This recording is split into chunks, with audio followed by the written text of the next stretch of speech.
Okay, this is going to be a remix of the WWE 2002 pay-per-view rewind. Okay, so when you go back to the 2002 video, it was pretty much in chronological order of the actual pay-per-views. It didn't have the traditional pay-per-view rewind format with the top matches, the top MVP candidates, worst to best of different things of the year. So yeah, I do feel like with 2002, it's probably the most interesting to do a rewind in that format. Especially when you look at the MVP candidates, it's pretty much wide open. Like there wasn't one guy hogging the championship the whole year. It was a very transitional time for WWE with the Undisputed Championship and the brand extension, and then you go to having two champions for the fourth quarter of the year. So I'm going to give a list of top 10 MVP candidates. At number 10 was really challenging. Like I didn't want to put him on the list because he missed most of the year. And plus, a lot of people might say I'm biased for even putting him on the list. But what the hell? At number 10, I got to go with Chris Benoit. Benoit's return, I thought, exceeded expectations. I think he had a rough time. I think, the neck surgery and having to take a whole year off, he really had to transform his body. And he did a great job. I would definitely say there wasn't any physical deterioration, especially in the ring. And he didn't tone his style down. If anything, I thought he had some of the best matches of his career in a tag team situation and in singles. Benoit even said, he could perfect his craft in a one-on-one, in a singles, more so than tag teams. But that's not to say that he wasn't an amazing tag team wrestler. I think whenever he had the chance to put together a tag team match, when it was on television or pay-per-view, when he had time to prepare, I thought he was great in a tag team scenario. So I got Chris Benoit at number 10. At number 9, I got Eddie Guerrero. Just a great story of redemption. I think Eddie's return, from a personal standpoint, is probably the most fascinating return of 2002. When you look at where Eddie was at the end of 2001 to where he was after WrestleMania. It's funny. I was actually at the WWF restaurant for the first brand extension show. So Van Dam and Booker T was the first match of the brand extension. And after the match was over, Eddie attacked Van Dam. And I was just like, man, that's Eddie Guerrero. He looks amazing. He looked like he got in better shape. Like he looked like he had, put himself through hell. And, Eddie even said, if I want to be successful and if I want everything to come true, I got to put in the effort. And you could definitely see it in his physique and his match quality. He's just had an amazing year. And he, more than anyone, I felt like he really exemplified, that ruthless aggression. There was definitely a burning edge that Eddie Guerrero had, and just his intensity in the ring, what was awesome. He had an incredible year in 2002. At number 8, I'm going to go with The Rock. So, it's a very controversial pick. The Rock had 1 foot in Hollywood, 1 foot in wrestling. I believe he actually stated that, if he tried to do this again, wrestling and Hollywood within the same year, he would have killed himself. But I thought he did a good job of juggling, both roles in 2002. Obviously, when you look at the first half of the year, he delivered at WrestleMania. The WrestleMania Dream match against Hogan was really the highlight, I think, of 2002 for casual fans. And, he really wasn't a part of the brand extension. He was actually the first pick from Vince and Smackdown, but he really only got to wrestle on the very first Smackdown of the brand extension, where he finally was able to, get the monkey off of his back and pin Chris Jericho, as Michael Cole would say. But I got to give The Rock credit. I thought he did a really good job of, I think the response and the, it's almost like, the bat shield or the bat signal that Vince called for The Rock after Austin walked out. I thought that whole segment, that whole promo, was definitely one of the most emotional moments of the year. And I just think, in the ring,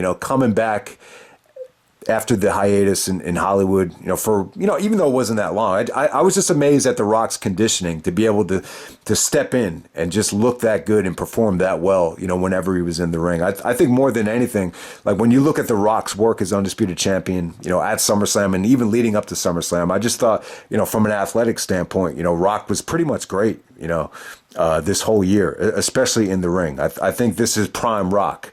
No doubt about it, from 2002. Number 7, going to go with Triple H. All right, so some positives, some negatives. The positives are, his return was amazing. No matter how you cut it, for him to get that type of reaction, that type of response for the return, you got to give him credit. He definitely did inject life into the company. Some of the negatives are, I just felt like in some pay-per-view main events, he kind of under-delivered.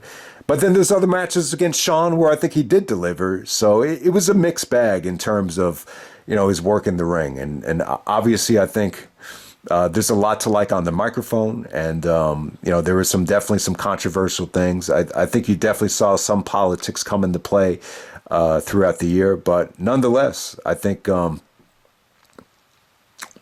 obviously not as good in the ring as he used to be, but, he's still a major player. He still made the championship feel important.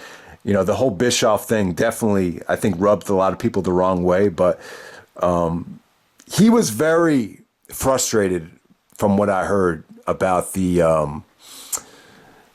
the business being exposed and really felt like he was having a tough time, getting heat.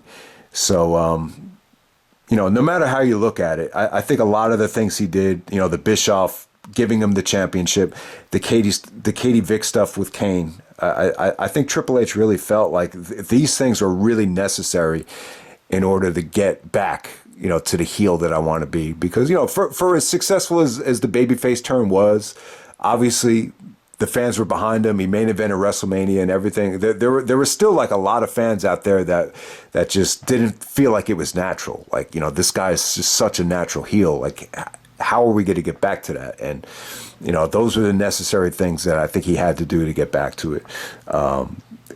And number 6, I'm going to go with Edge. So I got to say, man, Edge's work in the ring this year was amazing. He was pretty much a babyface the whole year, and I know some people kind of clowned on Edge. My brother was one of them. Like, it just feels like a generic babyface coming down to the ring. There really wasn't a lot of great character development or great mic skills from Edge this year, especially compared to like 2006 and even now, where I think Edge is phenomenal on the mic, especially as a heel. But he did have his moments. I think some of the stuff he did with Kurt Angle, the cue card stuff with the Wayne's World, I thought that was really, really funny. So yeah, Edge had a really good year. I think he was great. I think he worked his ass off. I think a lot of people were skeptical at first, especially before WrestleMania, but I think him and Angle really clicked, and you could definitely argue that they had, if not the feud of the year, definitely maybe the best series of matches that anyone's had all year. So I got Edge at number 6. At number 5, I got Chris Jericho. I mean, the Undisputed Championship reign definitely had its ups and downs. I just remember a lot of people just not liking Jericho as a heel. They didn't like the whiny, crybaby, undisputed bitch of a heel that Jericho was. So I could definitely understand that. I think he definitely had his moments, but you could definitely see the stress level and Jericho just being a little bit unleashed after he lost the belt. I definitely felt like his promos got a little bit better. I felt like he got a little bit more funny. And at the same time, I thought he did a really good job of helping younger talent, whether it be Van Damme, Cena. Obviously you put over Cena, before anybody. And, Christian as well, just kind of, taking Christian under his wing and being a tag team partner with him. I did not see that as a demotion at all for Jericho. So, Jericho was able to do some really, really unique stuff, especially when he got on Raw. Like there was a time when Jericho was feuding with, just so many different guys at the same time. So definitely, I think Jericho, even though he wasn't, in the title scene, and even though he wasn't champion during the brand extension era, a lot of people did say that Jericho was the MVP of Raw, and that was something that people were saying, for years until he left the company. Number 4, we got Brock Lesnar at number 4. Yeah, so Brock. This is why the MVP list is a little bit rough, because Brock wasn't there for the first 3 months, and obviously he got suspended at the end of the year. In the beginning stages of his push, he was pretty much more just feuding with the mid card guys like the Hardys, and he really wasn't in the main event scene until you get to King of the Ring. So that's why I don't think Brock as MVP is a home run. I think WWE Magazine actually crowned him Wrestler of the Year. So there is I think it's WWE Magazine with Brock and Trish. They're actually both on it, and it just says Wrestlers of the Year. One for the females and one for the males. But that's a kayfabe magazine. I wouldn't take it that seriously. But yeah, man. I mean, there's what Brock did in 2002 was incredible. I would still I think Brock has definitely gotten better, especially at selling. I think you could watch the SummerSlam main event and just see how much Brock has improved since then. But in some ways, I just feel like his athleticism in 2002, his look, the presentation, I don't think Brock has been ever able to duplicate, this next big thing, time frame. There's still something very unique about it. Still something very fresh about the early stages of Brock Lesnar. So. And like I was saying, guys, for him to be able to get that type of match out of him at that young of an age, at 25 years old, to have a Hell in a Cell match in the main event of a pay-per-view at that age, I just don't know if that's ever been done before. So, yeah, I got Brock at number 4. At number 3, we got Rob Van Dam. So RVD actually won the PWI 500. In 2002, which, very similar to the Dean Malenko pick. It's a unique pick. I think the reason it happened is, you didn't have a clear-cut champion for a large bulk of the year. Jericho, for that voting period, Jericho actually, I think, had the longest reign. So we're talking about the voting period from, September 2001 to August of 2002. So you didn't have a lot of title reigns. It's funny, that PWI 500, I'm not a big fan of that list. I'm really not, because I think a lot of it is just kayfabe oriented. Even Van Dam, they give the reasoning behind him winning.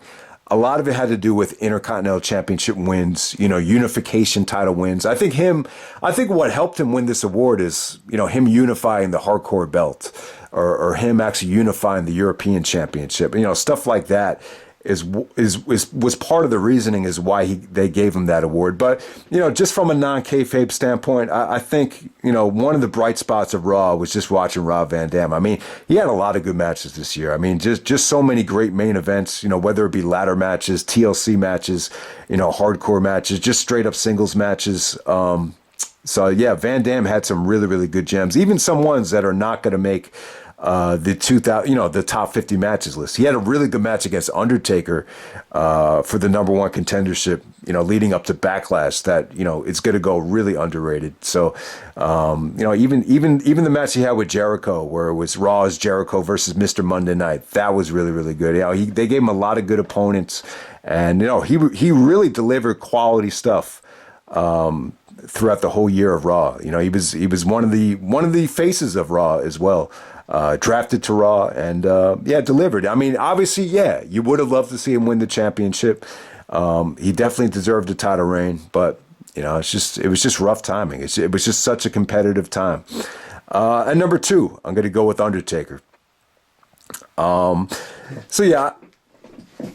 think Undertaker has had much better years in the ring. Yeah, I think you could even argue that Taker even looked even better in 2003. I think he probably had better years in the ring even later on than that. But I think with 2002, it was just a nice mix of him, stepping up his game, stepping up his conditioning, and then at the same time really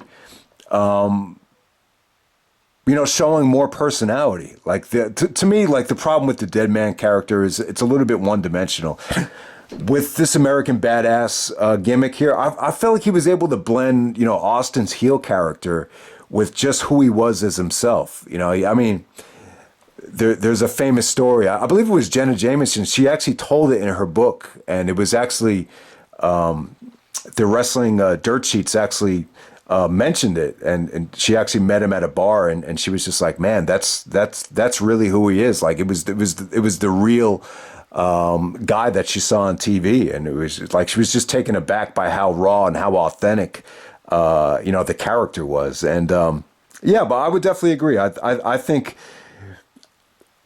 they got a lot out of Undertaker this year as a heel. He was able to play the bully. He was able to play the monster heel with guys like Jeff Hardy, but then at the same time, he was able to play, the triumphant babyface that was protecting his wife and his baby against Brock. I just thought he was very multidimensional.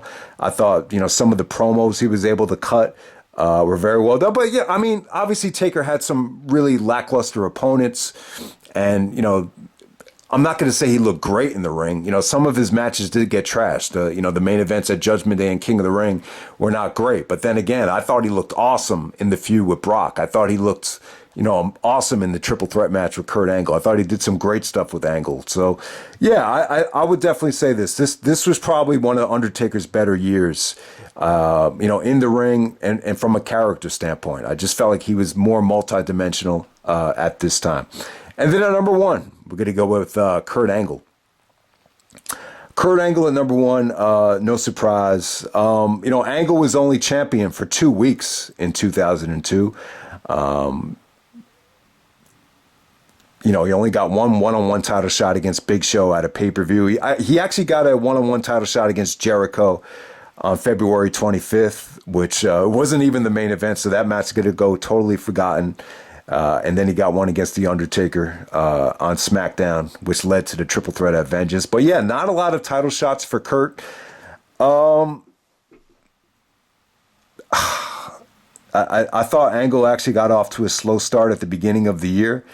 And, obviously he was a little bit frustrated with how he was used at WrestleMania against Kane. That was, you could definitely tell it was a downer to him. If you want, the proof of that, there's a DVD extra interview after the match with Kane, and he looks extremely pissed off. Like I think I might have touched on it in the WrestleMania 18 retrospective.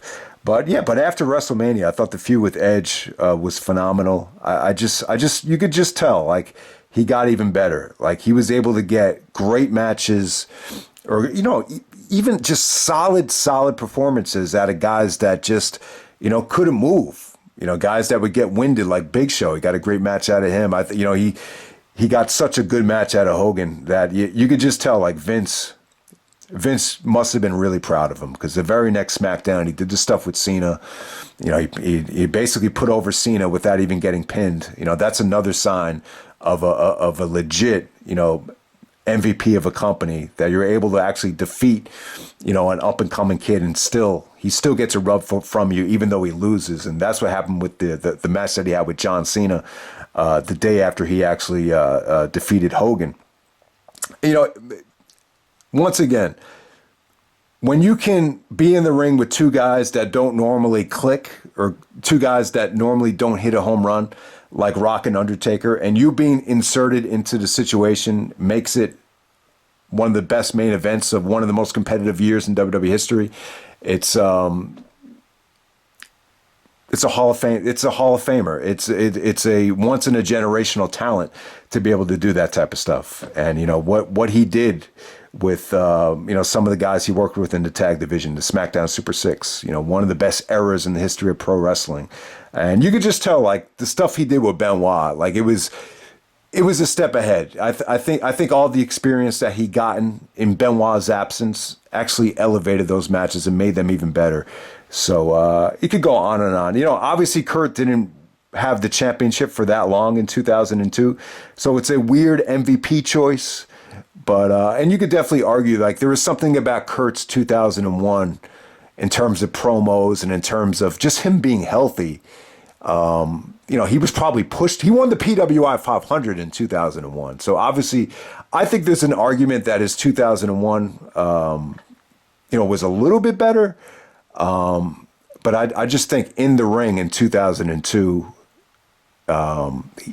he took it up a notch, and he was better than ever this year. And you could even argue that he was even better in 2003 if he had stayed healthy. But yeah, Kurt Angle is my MVP choice for 2002, which should be no surprise. But I thought this was a pretty interesting list, considering, the state of the company at the time with all this talent, all this competition, all this transitional stuff going on at the time. But yeah, Kurt Angle would definitely be my number one choice. But it's definitely an interesting list. Van Dam won the PWI 500. WWE came out and said that Brock was the MVP. You could even argue that Jericho was the Raw MVP. So there's a lot of different choices. But if anyone wants to post a different list, or has a different choice than Angle as the MVP of 2002, you want to make the argument for somebody else, love to hear it in the comments section. So that's my MVP list, and we'll move on to the next phase of the 2002 Rewind. Okay, next part of the 2002 Rewind, this is going to be the pay-per-views from worst to best. All right, so when I did this last year for 2021, I didn't like the way it came out.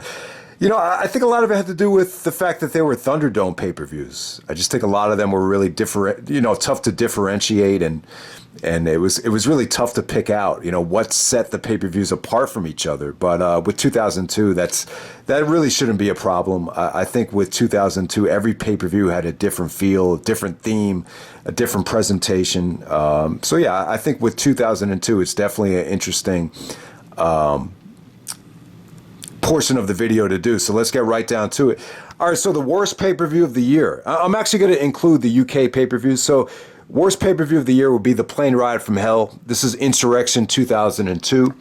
Definitely a hot crowd, a fun show to sit through. Not an awful show, but there's just certain matches on here that just felt like house show quality. You got some really, generic house show finishes, but yeah, definitely some fun stuff to sit through. I thought the crowd reaction for Austin and Flair was probably the highlight of the show. RVD and Eddie Guerrero was definitely, on its way to being a really good match, but you got a little bit of a crappy ending there. But yeah, I mean, Dark Side of the Ring stuff aside, Insurrection 2002 will probably be my pick for worst pay-per-view of the year. So from there, we're going to Rebellion. It's funny, when I was doing the Rebellion review, I could just feel it. Like I just felt it like, man, this really doesn't deserve a review. But then there's other stuff on here that I'm just like, man, I don't think Angle's ever gotten like that type of reaction before. So, there was definitely some good stuff on it. But I think it more than anything, it just showed you that, the brands really weren't established enough to do brand-only pay-per-views. So that's what you kind of took away from that. But, not an awful show, but, not a home run, even for Smackdown standards. All right, so let's get down to the United States pay-per-views. So my pick for the worst pay-per-view from the USA would be No Way Out. No Way Out 2002. Stacked card, man. Stacked triple main event, but for whatever reason, the magic just wasn't there. This is an example of, you delivering, probably the most star-studded triple main event ever. And yeah, they just didn't click. You still got to go out there and perform, and you still can't, for as good as it looked on paper, you just can't anticipate the crowd reaction. And at the same time, I think NWO kind of casted a negative shadow over the show. It did well, like no doubt about it. It did an incredible buy rate. The buy rate exceeded expectations, I think. But just from a match quality standpoint, I think it's severely underdelivered. You definitely had some of the more disappointing matches in WWE history on that show. So from there, we're going to go to Backlash 2002. I think Backlash has some good stuff on it. Angle and Edge steals the show. You let the cruiserweight shine. Jericho cuts, an awesome promo on the undercard. You definitely had Eddie Guerrero's, triumphant return. Him winning the IC belt was definitely a nice statement. But, the double main event was kind of lackluster. Once again, I don't think Austin and Undertaker had great chemistry. Hogan, I didn't really mind Hogan winning the belt here.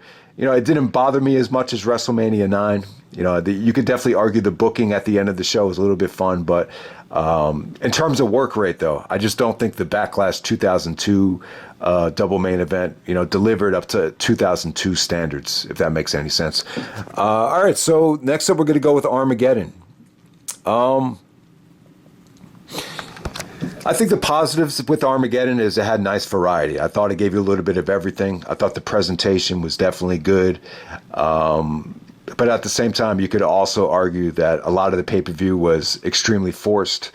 The controversial angle, I think some people could argue that it was cutting edge and it was different, but you could also argue that, Armageddon features some of the worst matches of the year on it in terms of pay-per-view. So, but nonetheless, I still think Armageddon was a pretty successful show, especially for a December pay-per-view. I think in terms of buy rate, in terms of delivering, I thought it, lived up to expectations.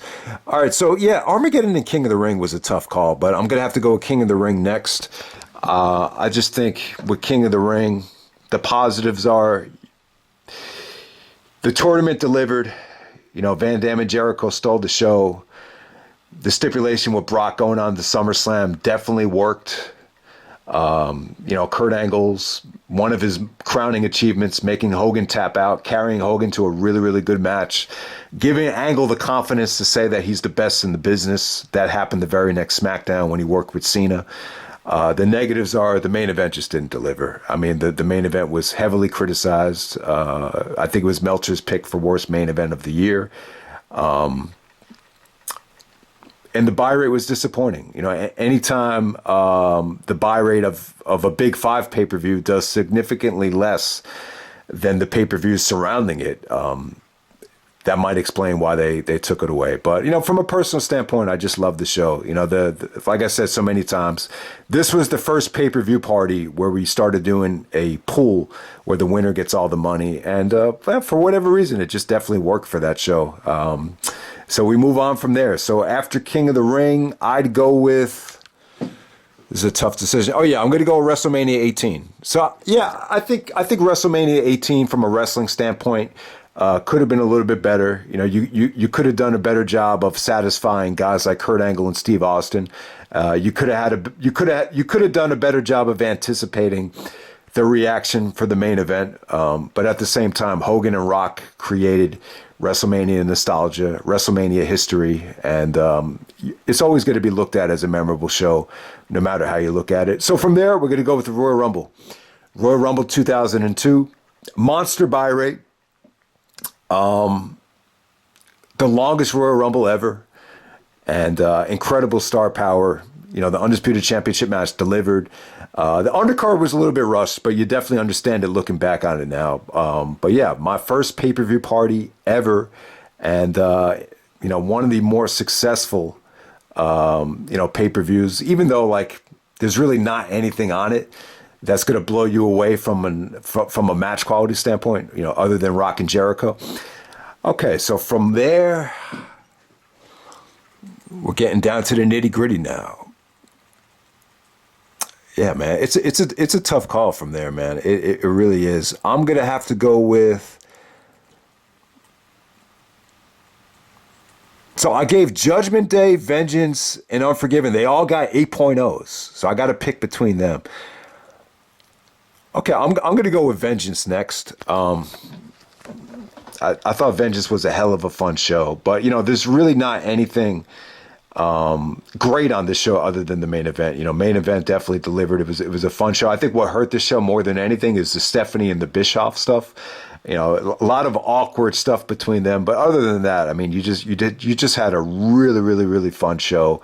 I think someone even made this comment. It almost felt like a fantasy video game type of card, so I could definitely see that. Obviously, the main event is one of the more fun main events in WWE history, so I got Vengeance in that spot. All right, so right after Vengeance, I'm gonna go with Judgment Day.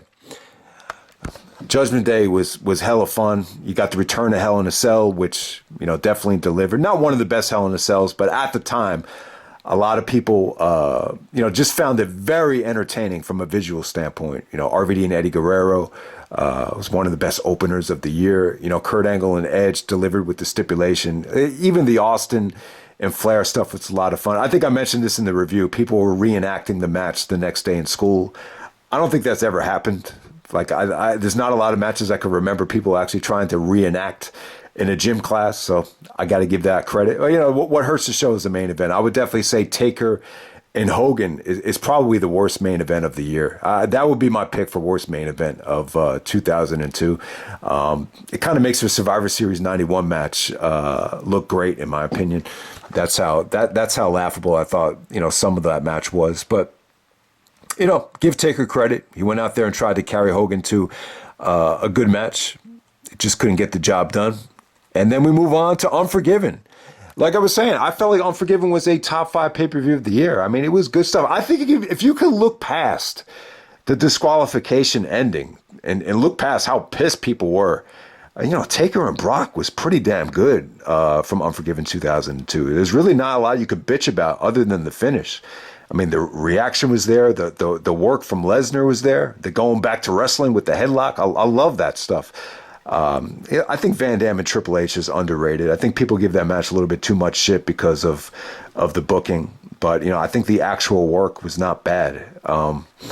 Obviously, Angle and Benoit was a masterpiece. You know, Edge and Eddie Guerrero had that monster sunset flip finish, which, you know, probably fucked Edge up more than anything. I think that's the bump where Edge really got destroyed with his neck. But yeah, Unforgiven was good. It was a nice follow up to SummerSlam 2002. It almost kind of felt like the same format. Not as good, obviously, but I think it definitely got the job done. And you know, if you want to argue that the early bell time hurt the show, I'm not going to argue with you, man. You gotta keep in mind that show started at 5 p.m. on the West Coast. That's a little bit too early. You always want to have that primetime feel, but you know that's the side effect of having West Coast pay-per-views, no doubt about it. All right, so at number 4, we're gotta figure out what number 4 is gonna be. Man. All right, so what will be next? It's between SummerSlam. All right. All right, so we got Survivor Series, No Mercy, SummerSlam. Oh, that's it. Okay. All right, so we're down to the top 3. We're down to 3. All right, so at number 3, I'm going to go with No Mercy. Okay, so with No Mercy, yeah, the review was tough, man. That undercard was tough to talk about. You know, with Dawn Marie and Tori Wilson, like, yeah, I thought the feud was definitely dope, especially the stepfather thing. The stepfather actually being dumb and, you know, falling for the money hungry younger woman. It's a problem. It really is a problem in real life. But you know, the matches were probably bad because Dawn Marie wasn't willing to take a developmental contract. She just wasn't. You know, it just wasn't enough money. And, you know, she was actually 32 at the time. She actually had a mortgage, so she just couldn't do that. So that might explain why, you know, some people do hate the matches. But there's other people that say that the matches in the feud was great. I just think the feud was, I just thought it had some nice twists and turns to it more than anything. But yeah, the undercard was just, you know, it just wasn't good. You know, Triple H and Kane and the Katie Vick stuff, that hasn't aged well. Jericho breaking the rope in the opener. Yeah, that was a kind of a crappy start to the pay-per-view. But the pay-per-view is great because, you know, it's got arguably one of the best tag matches ever, one of the best Hell in a Cell matches ever. It's got 2 of the top 5 matches in arguably the most star-studded year in WWE history. So that's why it would be number 3 on the worst to best pay-per-view rankings.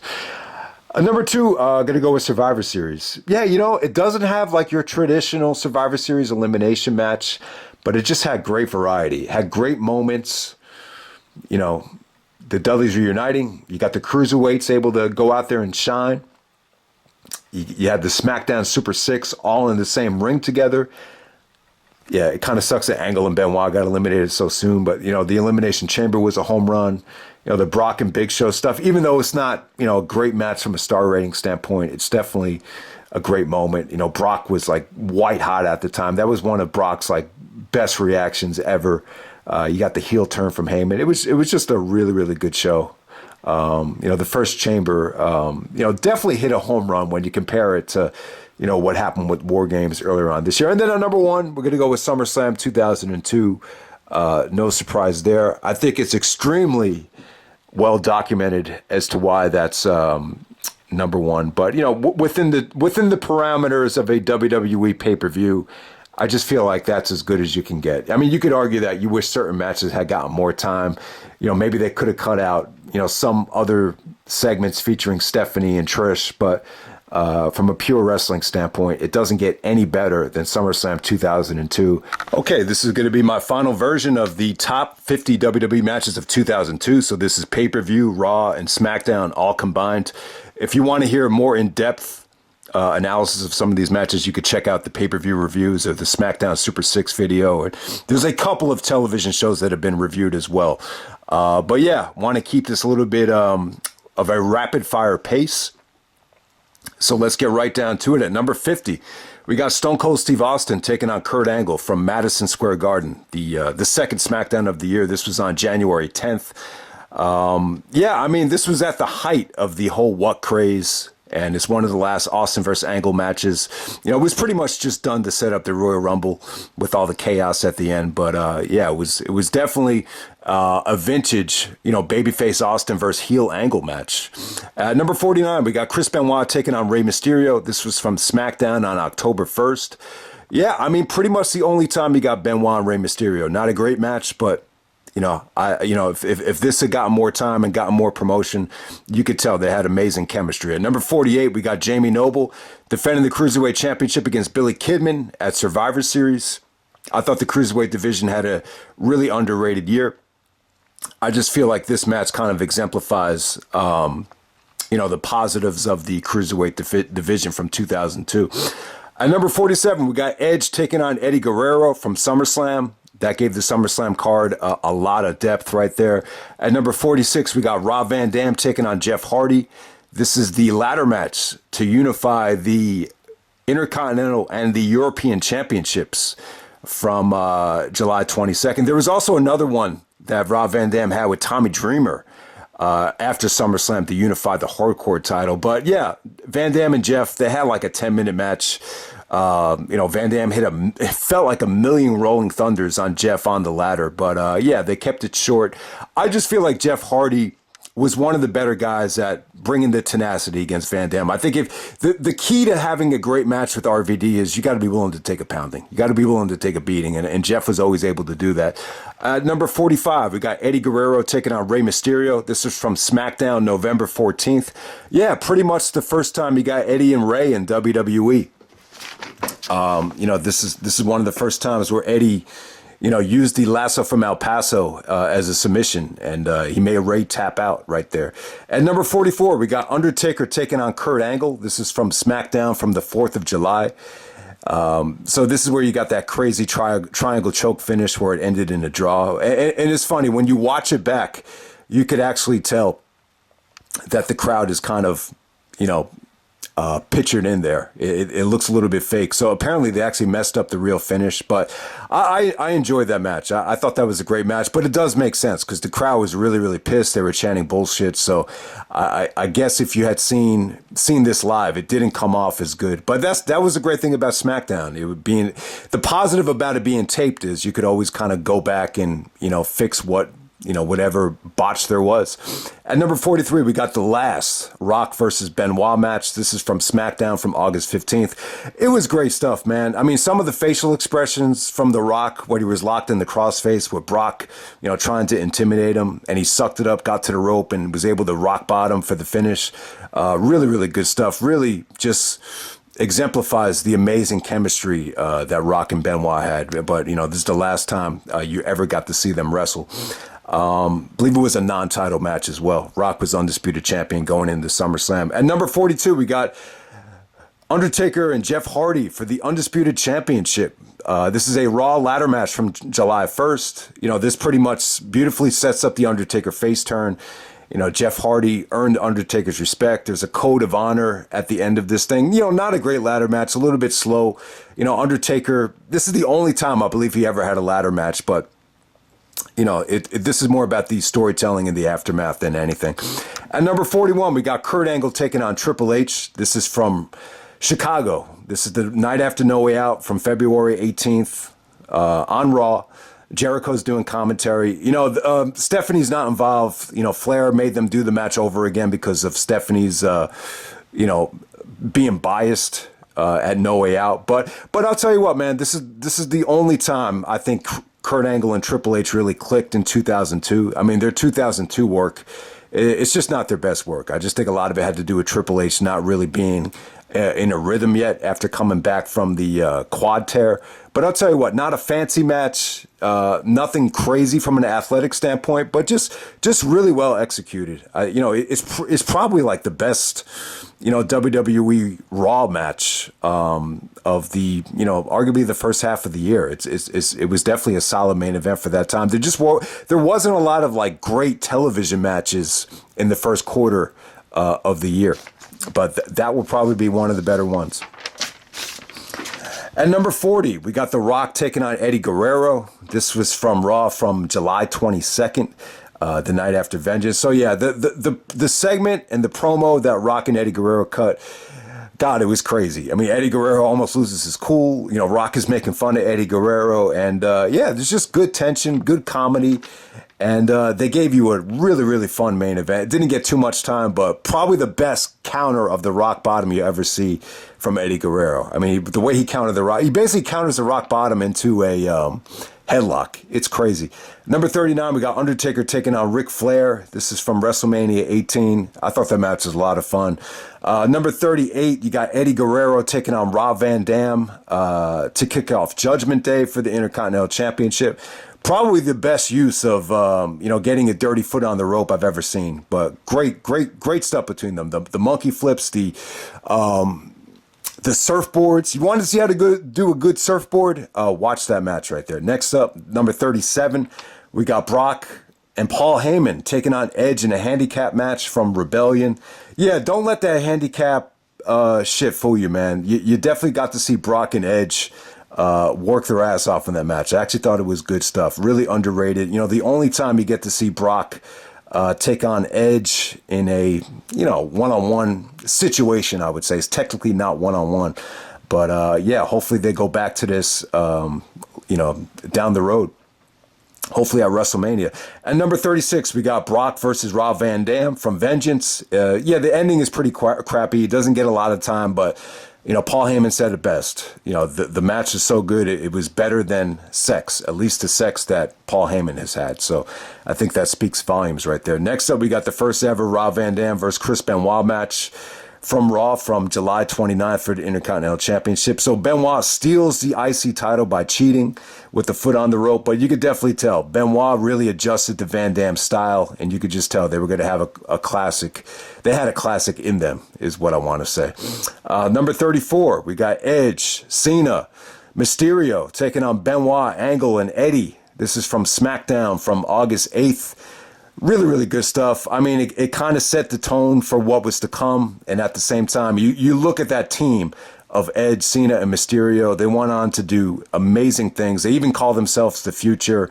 And man, they weren't kidding, because WrestleMania 22, they were all involved in marquee matches at WrestleMania 22, which, featured Cena and Mysterio walking away as champion, as the top merchandise sellers in the company. And then on top of that, this is when Angle actually gets pinned by Rey Mysterio, and he says, "I just got beat by a freaking 12-year-old." Kind of sets the tone for Angle versus Mysterio at SummerSlam. At number 33, we got the Raw 4-way tag from Armageddon.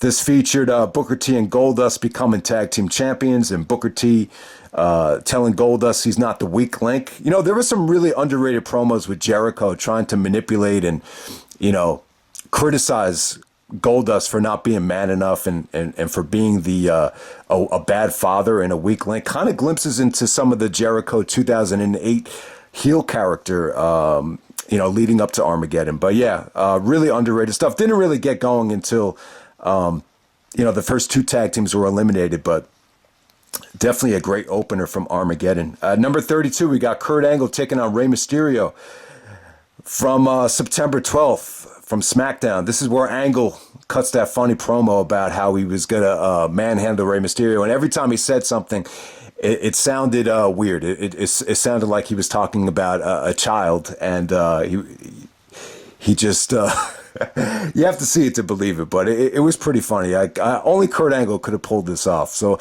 no one was able to do funny comedy like Angle, but he goes over Mysterio with the running angle slam off the top rope. Yeah, that might have been the first time he ever done that. Number 31, we got Angle and Benoit taking on the Guerreros. This was from Rebellion.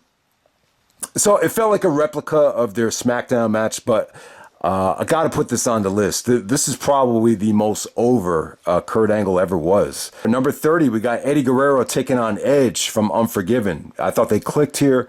That sunset flip from Eddie was just nasty to end that thing. At number 29, we got Shawn Michaels versus Triple H for the world title, the 3 stages of hell from Armageddon. You know, there's a lot to like. There's a lot to dislike. You know, it did feel forced.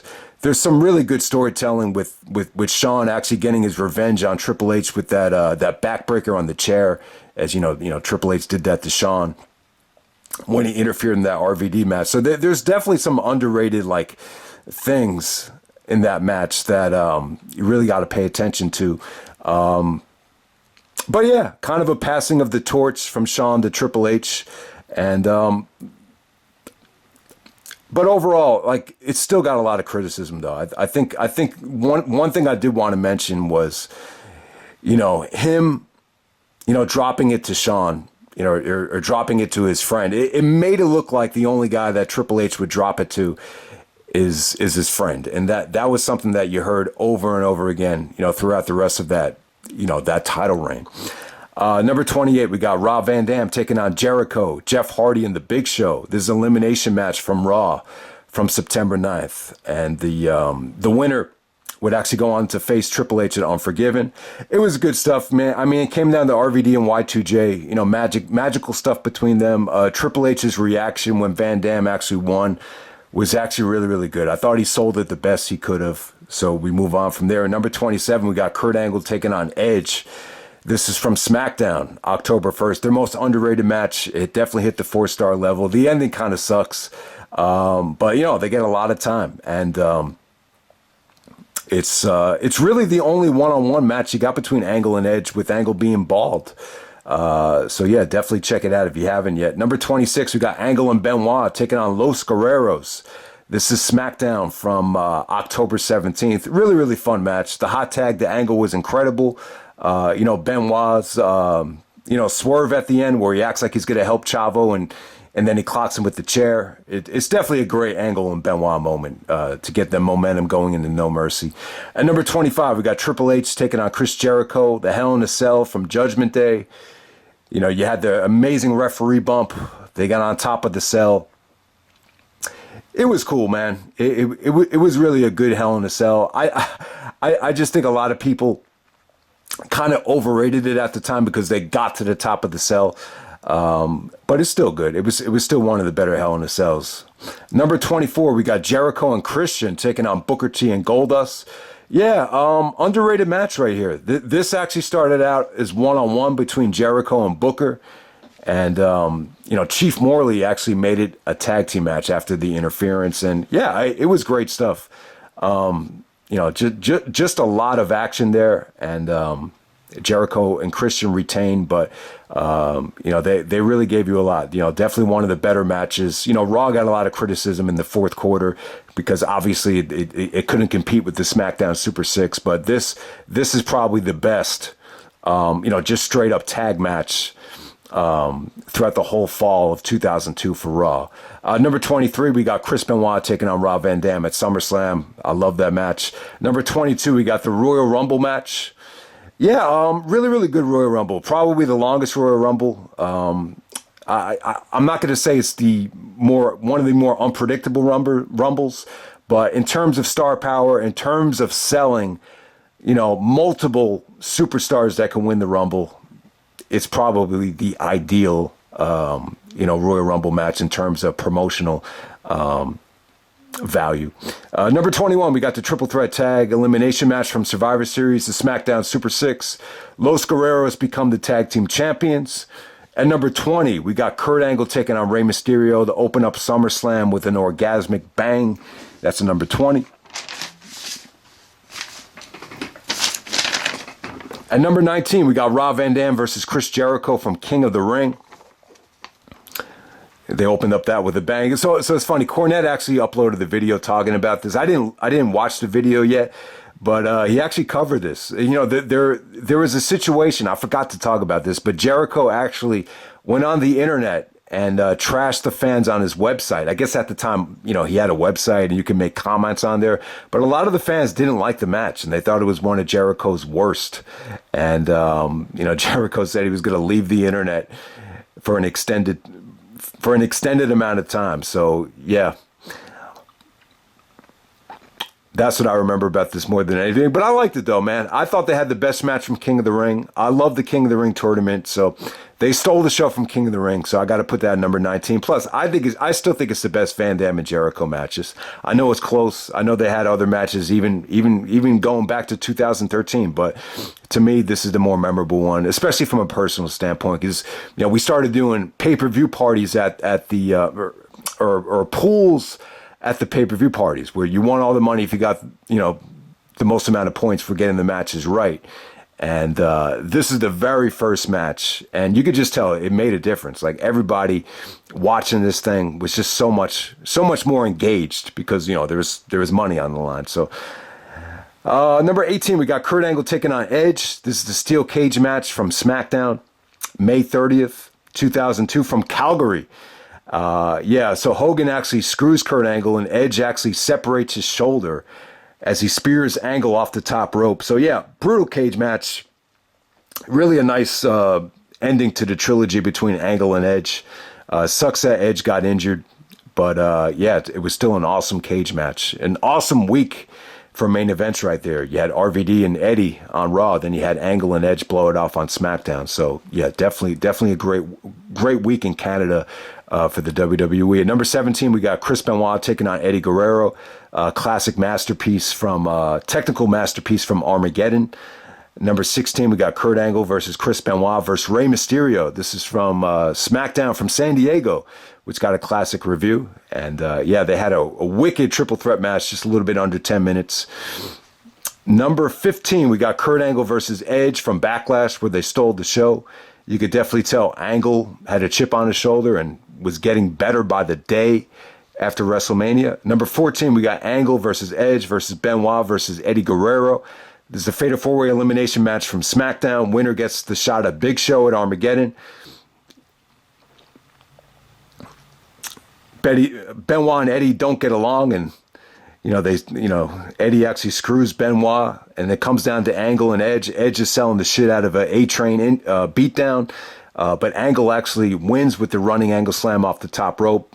You know, probably some of the best work that Angle and Edge did. I mean, it's tough, man, but you got to realize, you know, Angle and Edge, they gave their heart and soul to this company in 2002. I mean, look at what ended up with both of them. They both needed neck surgery in 2003, and that was probably because of how hard they worked, especially when they worked together.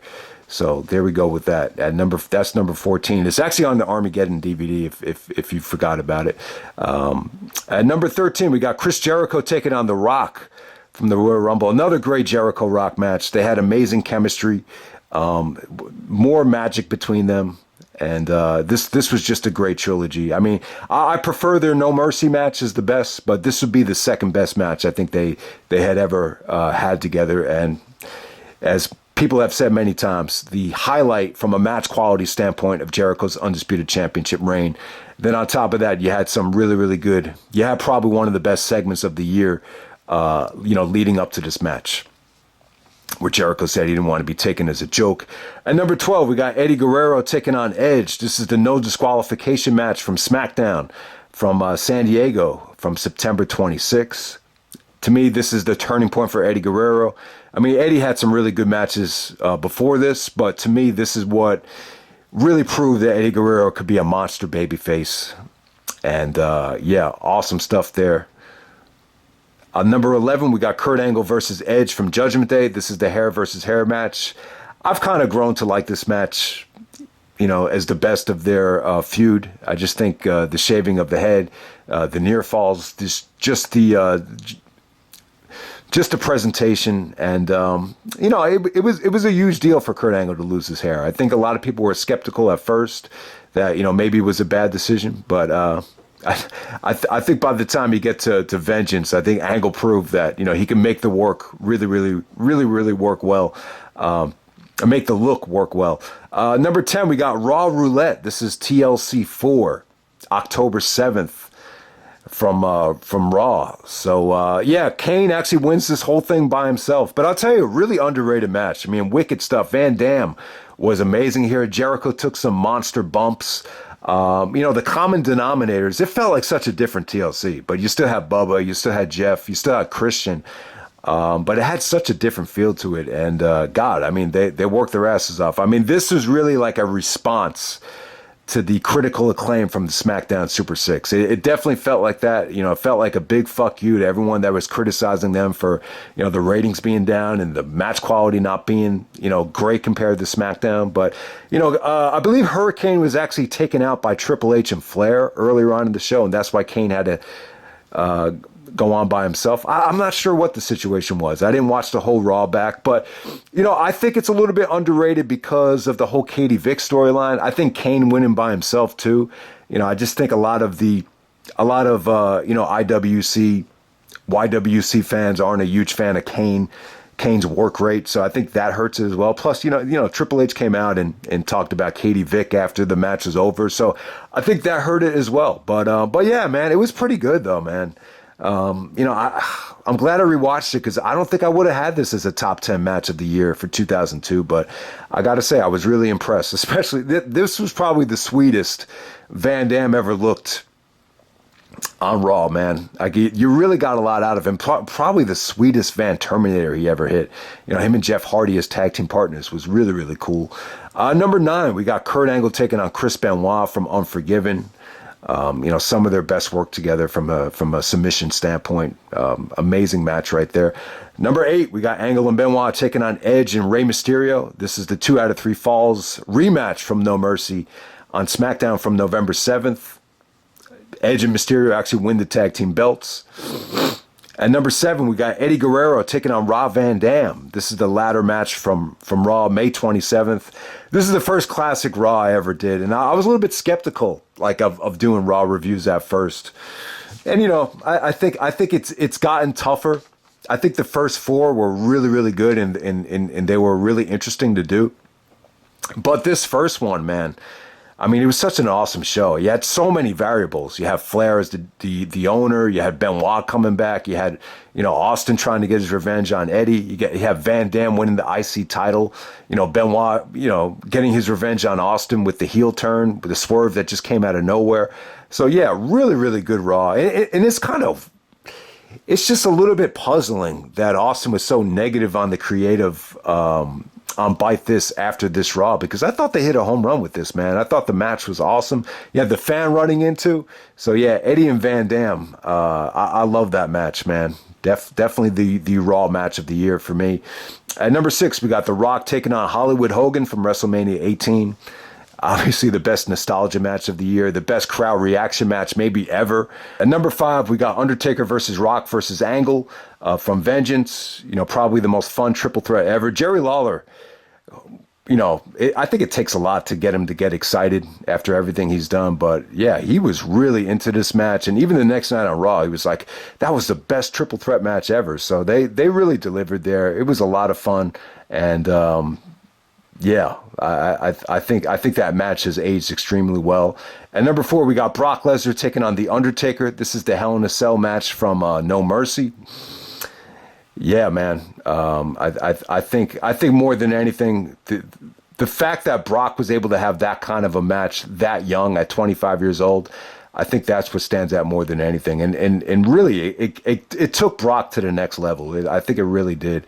Number 3, we got the Elimination Chamber from Survivor Series. Shawn Michaels wins the title. Yeah, I mean, I think the first ever Elimination Chamber, I think it's aged very well.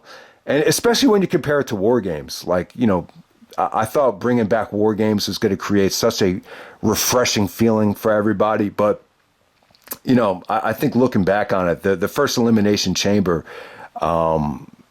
I think it just really worked, man. And it's funny, like maybe that should have been the tradition for Survivor Series moving forward. Maybe not doing it every year, but I think that would have been it. You know, have the Elimination Chamber maybe every couple of years at Survivor Series. I think that would have worked the best. Number 2, we got Angle and Benoit taking on Edge and Rey Mysterio from No Mercy. Definitely one of the best tag matches ever.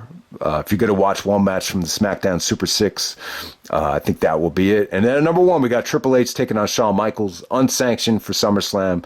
A lot of it just has to do with the presentation, the aftermath. I think Triple H really needed to be a heel again. I think he realized, for as good as the babyface run was, he needed to be a heel, and it was just a great way to get Shawn back into the mix. And yeah, I mean, it was a magical situation. It's pretty much well documented. But I think what really makes it number 1 is just the unexpectedness of it. I think the video package, the execution of the match, and you could tell, like, the difference between this match and the Armageddon match. You could definitely tell Shawn prepared for this. Like, you could tell, like, the what happened at the end, it was a little bit of a spur of the moment, but this was just, you could tell Shawn really, you know, brought his A game in terms of preparation for this. And I think that's an underrated factor. I think the aftermath and just everything about it, it just, you know, and the pay-per-view itself was just a home run. But yeah, I got Triple H and Shawn Michaels as number 1. So that's pretty much it, guys. That's the top 50 of 2002. Let me know if I left anything out. Okay, and for the last part of the video, I got a whole bunch of, you know, just random awards. And then we'll wrap it up with the top 10 promos / segments of the year. But first category is comeback of the year. You know, with comeback of the year, I think you know, you could go either of 5 ways here. I think the criteria is different for each and every guy. I think if you're judging it in terms of crowd reaction and nostalgia and, you know, the amount of, you know, fan support, I think you probably have to go with Hogan. I think we're talking about somebody coming back for that one special match and just executing, you know, perfection. I think you probably have to go with Shawn Michaels. I think you'd have to go with Eddie Guerrero. Like, if you're talking about, you know, from a personal standpoint, who had to dig down the deepest, who had to dig down and look themselves in the mirror and really commit and change themselves for the better. You probably have to go with Eddie Guerrero. I think when you look at where Eddie was in November of 2001, and then you look at, you know, just his physique and his, you know, the changes that he made, you know, when he came back in April, it's just an amazing transformation. The dedication, the discipline, you know, he had to go to rehab. You know, he talked about all this stuff in his book. So yeah, the Eddie Guerrero story is, you know, I think from a personal standpoint, that's the most impressive comeback. I think when you're looking at it, the degree of difficulty of coming back from an injury, you know, getting back to what he was in terms of restructuring his body or resculpting his body, I'd have to say you have to go with Chris Benoit. You know, he didn't tone his style down. He came back better than ever. I've said it plenty of times, but if anyone saw a shot of him before WrestleMania, it just didn't look like the same guy. I mean, he wasn't training, wasn't allowed to do anything, and the fact that he was able to get himself in, you know, tip-top shape in just months before he came back and looking better than ever, I just think he probably had to work harder than anybody in terms of, you know, weightlifting, preparation, you know, diet, just everything he did to get back. I think that was probably, like, from a pure, you know, physical standpoint, that was probably the most impressive. And then, you know, Rey Mysterio is the other one. I think when we're looking at Mysterio, we're talking about someone that is coming from WCW to WWE for the first time. Was never involved in WWE. Just the amount of buzz that he created was just incredible. Like we're talking about someone that had no history of being in the WWE, and for him to, be that successful and be that over, and for him to just fall in love with Vince McMahon that quickly. Vince was really high on Mysterio. I think that's why they hired Ultimo Dragon. They were just expecting Rey Mysterio number 2 because it had just went so well. Yeah, I don't know if anybody had come from WCW, made the jump from WCW to WWE that, effortlessly. I mean, Mysterio's career in WWE it's gone extremely well and better than expected. I did not anticipate it, being that good, looking back on it. I had zero expectations, and this guy, for the last 20 years, he's blown me away. I mean, obviously he's had some, weird moments here and there. I'm not going to say like Mysterio hit a home run every time. Injuries played a part of it, but just the impact that he made, jumping from one company to the next, it was really, really impressive. I don't know if Goldberg, Booker T, list any WCW guy that came over and had the amount of success that Mysterio had. I think it's hard to argue anybody over Mysterio. From W, I would even put him above Rob Van Dam, like in terms of who's more of a cornerstone to the WWE. Rob Van Dam or Rey Mysterio. It's probably Rey Mysterio. Like just trying not to even be biased there. So, and then obviously the Rock has had so many comebacks. I wouldn't even qualify him in that category. But if you want to say that the Rock had a really impressive comeback in 2002 after the Hollywood hiatus. Then yeah, you want to go with that. But he only missed about 2.5 months, so I wouldn't qualify The Rock as a comeback in 2002. But like I said, man, it was pretty impressive. The summer that he had. When he became undisputed champion, I was really impressed with just everything he did in the ring that summer. Okay, so the next one's kind of weird. Pay-per-view setup of the year. So that's one of the things about 2002 that I think made it different. It's just the different setups, the different designs. Each and every pay-per-view just had its own feel. Yeah, man, I gotta say, I think WrestleMania 18. I have to give it to that one. If you want to, pick a close second, I think you might have to go with Judgment Day. The way they had the tombstone set up, Taker is on the cover. Almost had like a execution type of feel. So yeah, I mean, Judgment Day had a really nice setup, but I don't really think you could go wrong with it. I think Survivor Series is the only one that they were very limited because of the, the amount of space that they had. But yeah, I would go with WrestleMania 18 and Judgment Day as an honorable mention. All right, the pay-per-view theme of the year. All right, so what's coming to my head right now? The funny thing is that the Kid Rock theme from Royal Rumble, Cocky, I thought that was really, really cool. But you know what's kind of hurt that theme? The fact that it wasn't able to get cleared on DVD. And the same thing with No Way Out with Rob Zombie. So, but, I'm going to have to go with Drowning Pool.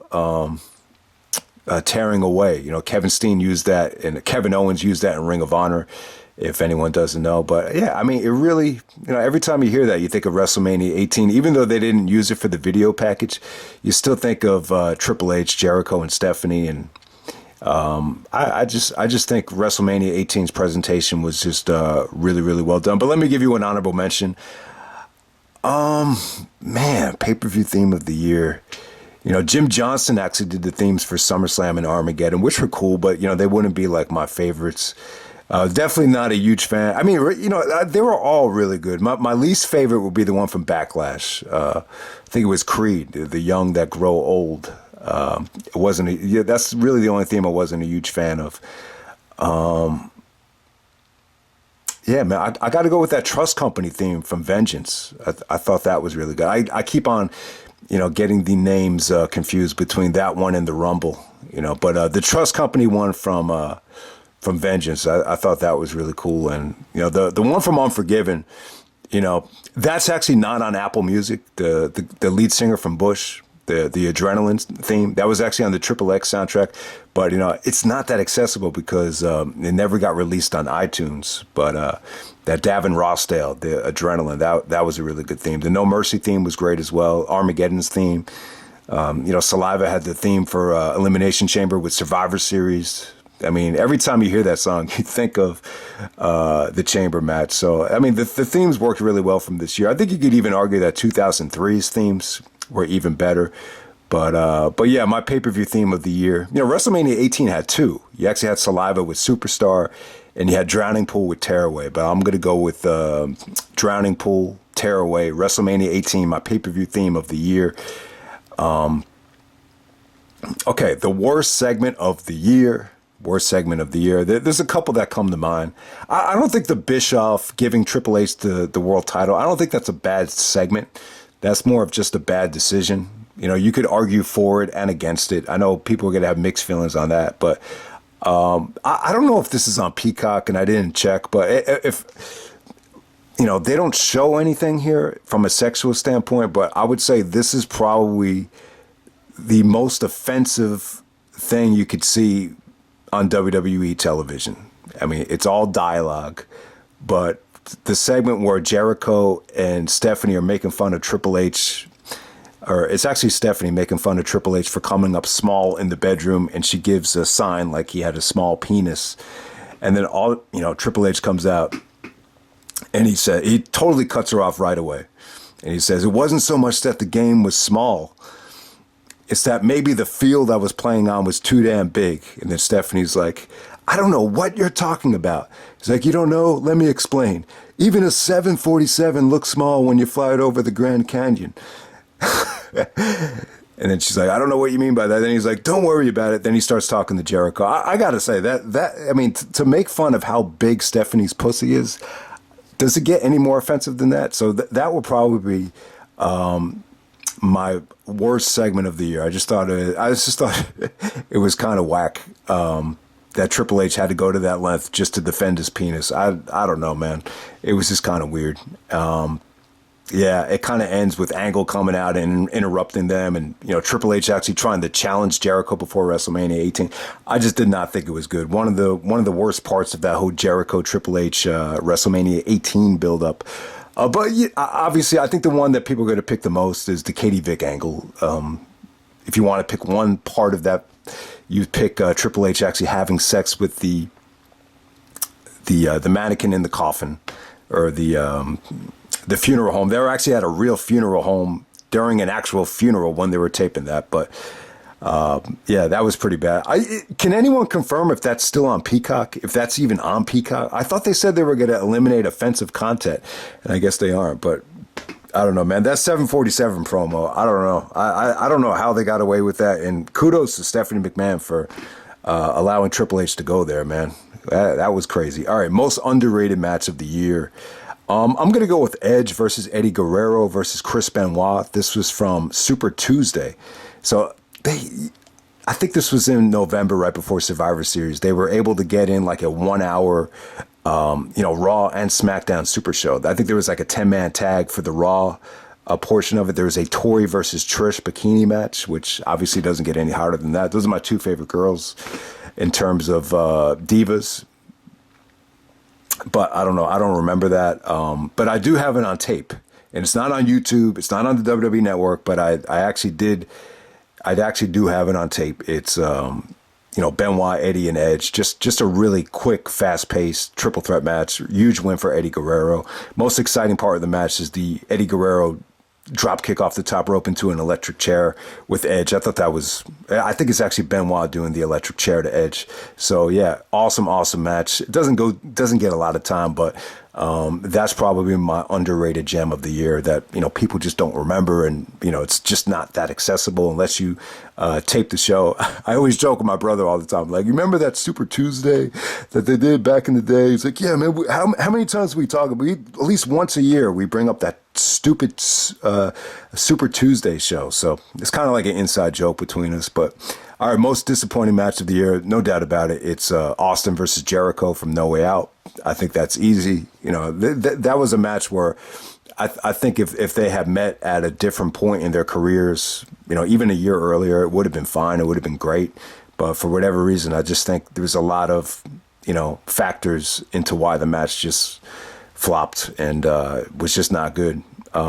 Most overrated match of the year, I'm just going to go Hogan versus Rock from WrestleMania. I think it's a great moment. I think it's a great match in terms of crowd reaction, nostalgia. I just wouldn't.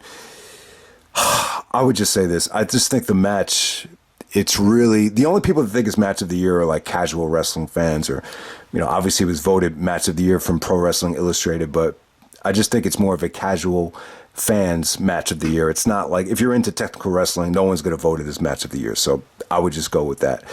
Video package of the year. Yeah, man, there were some amazing video packages, but I would go with Jericho and Rock from the Royal Rumble. That would be so if I were to give you a top 8, Jericho and Rock from the Rumble was good. Hogan versus Rock from WrestleMania 18. I thought they really clicked with that package. The Elimination Chamber package from Survivor Series with the saliva theme, that worked well. The Vengeance video package for the Triple Threat, that was on point. Rock and Brock from SummerSlam with all the training. I mean, that is an example of the video package escalating the feud.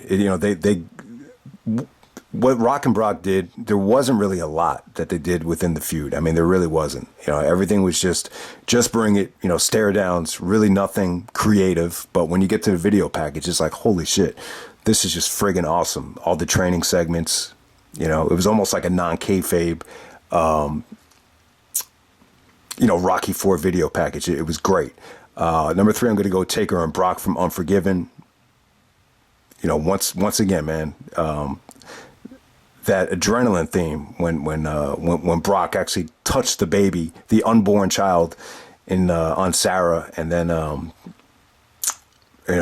they go back to Taker cutting the promo with the adrenaline theme. It just worked really, really well. And then the Taker and Brock video package from No Mercy with the No Mercy theme playing during Taker's promo, that worked extremely well. And then obviously Triple H and Shawn, the best video package of all time. I mean, when the SummerSlam music hits, when Shawn says, the doctor said I'll be just fine, and you hear all these sound effects, and then it's like SummerSlam, and then the music starts. It's just great stuff. Plus all the, Shawn montage of all his, best moments as a wrestler. So you just remind everybody how friggin' great Shawn was. So that would be my video package of the year. All right, so let's transition to top 10 promos of the year, top 10 segments.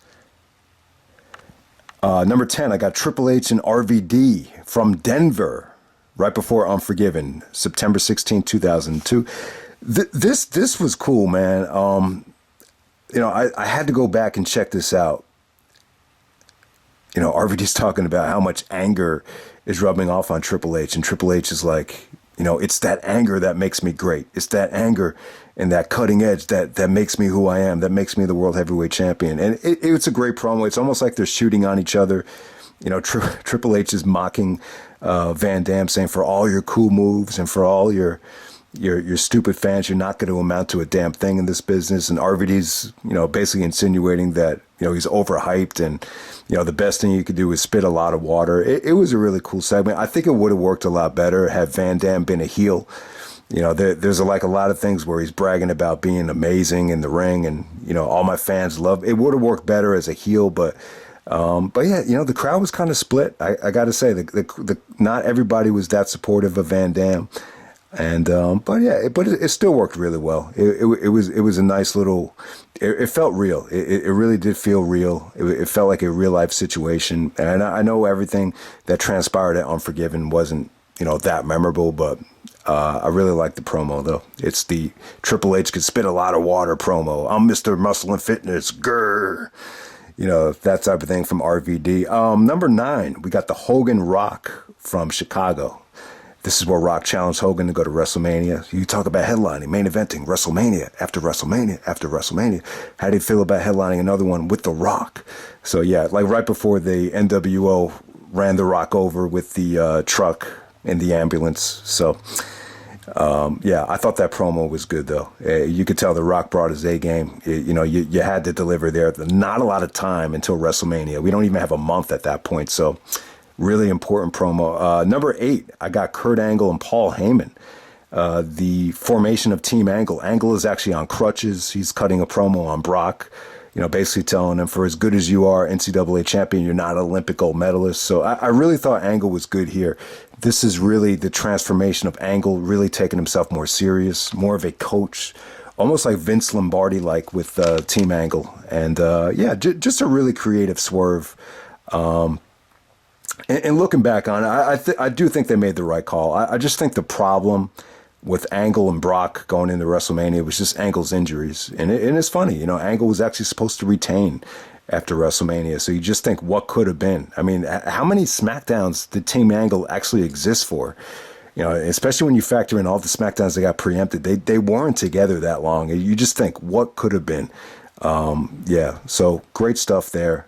And that's the last SmackDown of the year, that Angle promo on the crutches when, Charlie and Shelton, you get to see them for the first time. Number 7, I'm going to go with The Rock and Kurt Angle, the Busta Rhymes segment. So Busta Rhymes is in the front row, not in the middle of it, but, Rock delivers some really funny lines. This is when Rock said, all the stars come out tonight. The Rock, Busta Rhymes, and Dr. Evil himself. So I just thought there was some really nice back and forth between Angle and The Rock. Angle had the A on his singlet. He's like, what does the A stand for? He's like, the A stands for Angle. And then the crowd started chanting asshole. And Angle's like, Rock, you think you're so great. You think you're so great. Just because you won the Teen's Choice Award, I'll tell you, millions of teens that lined up to get my autograph. He's like, and then Rock is like, well, hey, do you have any idea how much my autograph goes for? And then The Rock is like, oh, I could bet $1 million. Kind of like a play on the Dr. Evil thing. So I just thought you had good comedy there. Once again, Rock and Angle, I've always had great chemistry, whether it's in the ring or on the mic. So that was another example of that. So that was The Rock's return to SmackDown on July 11th, which he talked about in the Get the F Out promo. Number 6, I'm going to go with the Triple H, Stephanie, and Vince McMahon. The renewal of the wedding vows. I thought this was good. I think Triple H really needed something special to become a monster babyface heading into WrestleMania. And Stephanie McMahon was being the evil, manipulative wife, hiring an actor and all that stuff. So it was cool. I thought Triple H's delivery was, I see you for what you truly are, a no good lying bitch. And then he pedigrees Vince and Stephanie. Oh man, that evil scream as Raw goes off the air. That was great stuff. She was great in that segment. I got to give it up to both of them. I mean, I'm not a huge fan of their involvement leading up to WrestleMania, but I got to say that was a really good segment. Number 5, I'm going to go with the Rock and Jericho I Am Not a Joke promo. Rock was kind of, taking the approach of that he was and everybody too. Everybody played a factor in this, with whether it be Austin, Undertaker, or Triple H, that Rock was going to automatically just win the belt back, going into WrestleMania. And Jericho felt like Rock wasn't taking him seriously. He's like, no, I am not a joke, and you won't look past me, you stupid son of a bitch. And then The Rock is like, The Rock is not taking you as a joke, Chris Jericho. I'm taking you very serious. So it was a good promo, man. I really thought, Jericho really needed that, going into the Rumble. Number 4, I'm going to go with the Ric Flair, Shawn Michaels, Triple H segment before Armageddon, the passing of the torch. Yeah, Flair was great here. Flair brought his A game. You could tell a lot of the positive stuff that he said about Shawn was from the heart. Some of the negative stuff felt a little bit forced, but you get the point. It was a passing of the torch. And, just to kind of get you ready that Shawn Michaels' days were numbered, and there was a new guy that was getting ready to be considered best in the business. And Shawn had to look himself in the mirror and just accept it, that he's not, getting older and not the same guy he used to be. So I thought it was good stuff. Really kind of foreshadowing of some of the great stuff that Flair and Shawn would do together in the ring and on the mic. Number 3, we're going to go with The Rock, the Get the F Out promo after Austin walked out. I've talked about it before. We talked about it in the Raw 2002 Rewind. I just thought that was an uplifting promo.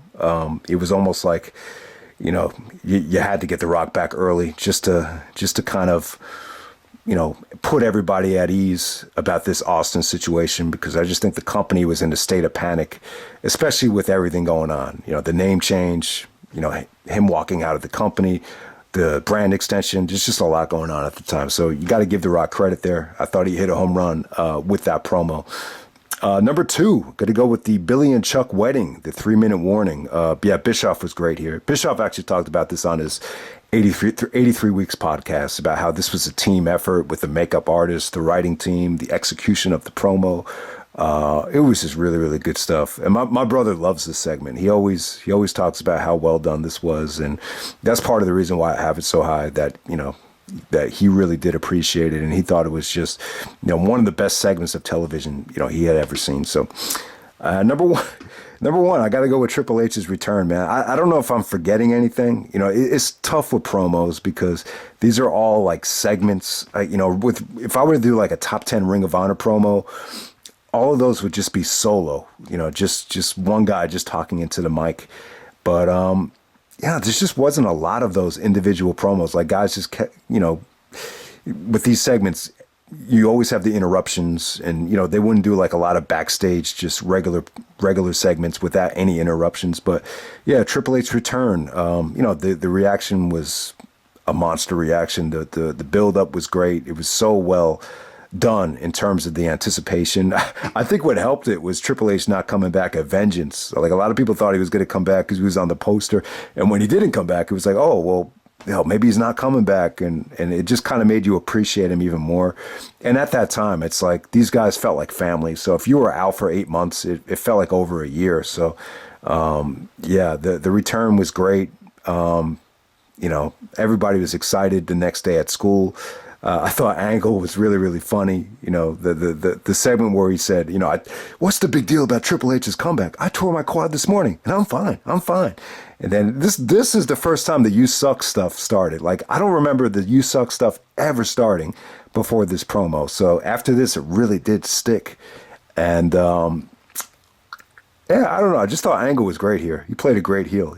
My favorite line was, everybody's here to hear my big announcement that I will enter the Royal Rumble. And you know why I didn't enter the Royal Rumble last year, Hunter? Because I was too busy pinning your ass to the mat. Now, what do you think about that? And then you had a back and forth between Angle and Triple H. It's funny, give Triple H credit. He actually sold for Angle. He hit him with the German, and then Triple H popped up and did that thing where he, poses in front of Kurt and then hits him with the pedigree. It was well done. It was an awesome segment. I thought Triple H and Angle had great chemistry together whenever they, I thought they were at their best when they did segments together like this. Their matches weren't always great, but that was definitely a great return. That was still one of the best returns ever. When JR said that about Punk, where, he hadn't felt that in like 20 years when Punk returned, I think he's talking about moments like this, moments like Triple H's return.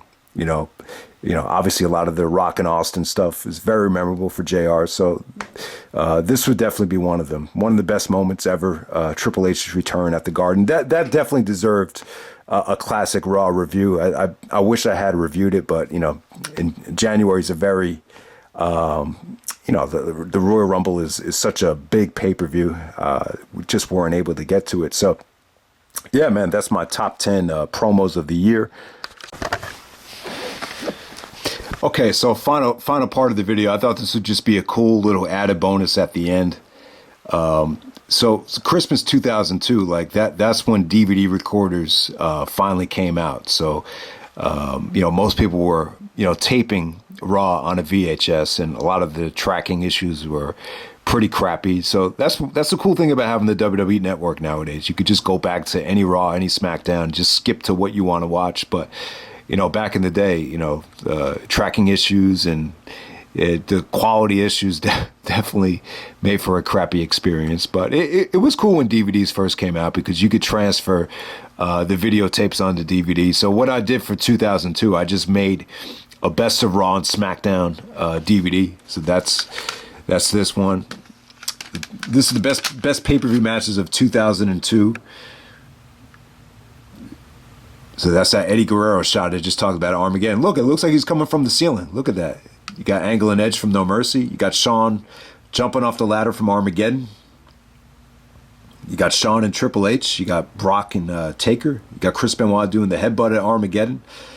So yeah, these are just pay-per-view matches. And then here's the SmackDown Super 6 mixtape. No fancy artwork, but yeah, I wanted to talk about this one. So this was This is the best television matches of 2002.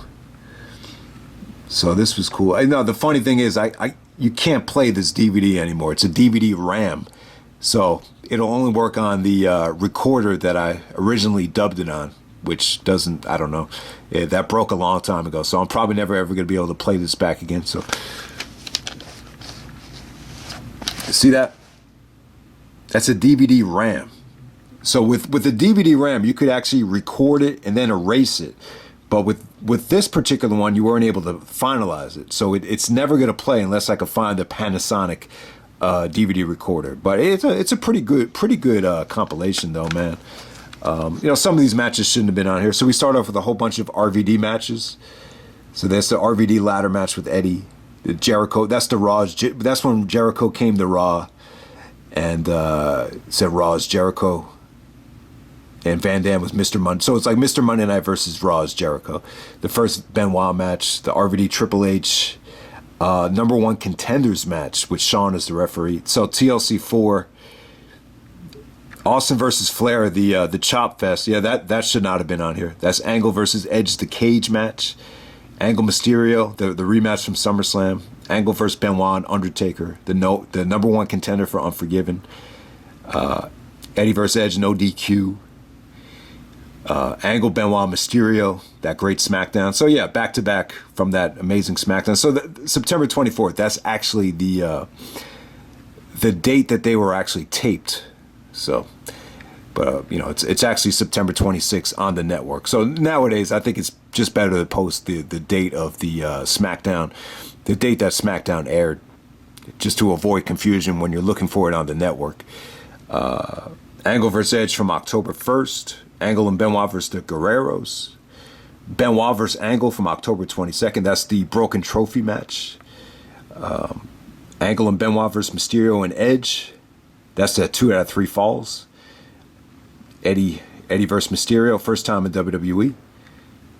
Angle versus Benoit versus... Oh man, that's a typo. Holy shit, that's a typo. It's supposed to be Angle versus Benoit versus Eddie versus Edge. The elimination match for the Armageddon title shot. Yeah. Undertaker versus Jeff Hardy, the ladder match. Angle versus Undertaker, the very next SmackDown. RVD versus Jeff Hardy, that's that ladder match to unify the European and the IC titles, right? Eddie Guerrero versus The Rock. I'm telling you, man, that Eddie and Rock, you know what, man? That was such an entertaining segment that probably should have been in one of the best promos of the year in that top 10. So definitely check out that the promo, the Cheech and Chong. Rock says, Eddie basically tells The Rock, he's like, "Oh, Mr. Big Shot, Mr. Movie Star." He's like, The Rock is like, "No, The Rock is not a movie star. Eddie Guerrero, you are the movie star. Clear something up for The Rock. Were you Cheech or were you Chong?" I mean, he just totally, Eddie Guerrero just throws a temper tantrum there. So, Angle versus Triple H. That's the rematch from No Way Out. RVD wins the number one contendership in that fatal 4-way with Jericho, Big Show, and Jeff Hardy. Angle versus Benoit from December 17th. That was really good. A little bit too short, but that was the only clear cut, totally heel Angle when he just won the title and sold out to Paul Heyman versus, babyface Chris Benoit. There's a lot of similarities between Benoit and that match. And then his match with Randy Orton after SummerSlam. There's a lot of similarities in terms of the way they booked Benoit, just making him look crisp, dominant, strong. I forgot about this one. Triple H and Jericho, number one contenders from April 23rd. That was, I want to say, Jericho actually ended up winning that thing. So Jericho actually was able to win after an Undertaker interference, and I think it was Jericho that got a title shot against Hogan on SmackDown, which actually got a really bad rating. And then to wrap it up, the final match on here, Undertaker versus RVD, leading up to Backlash. Probably the best stuff Taker and Van Dam have done in the ring. So yeah, a nice little compilation here. There's definitely some matches missing, but it's pretty solid stuff, man. You know, a lot of great stuff from the SmackDown Super 6. A lot of good stuff from RVD. You see how dominant he was on Raw for him to have the first 5 matches of the set. Yeah, you know, I forgot, man. I left out that Shawn Michaels match. Wow. But, you know, you could argue that shouldn't have been on here. But that's pretty much it, guys. Hope you enjoyed the 2002 remix. I thought this would just be a nice little fun, you know, Easter egg or whatever. But yeah, man, that was Raw in 2002. You know, Taker could have gone either way. But yeah, there's 4 out of the 6 right there. So, all right, I'll end it right there.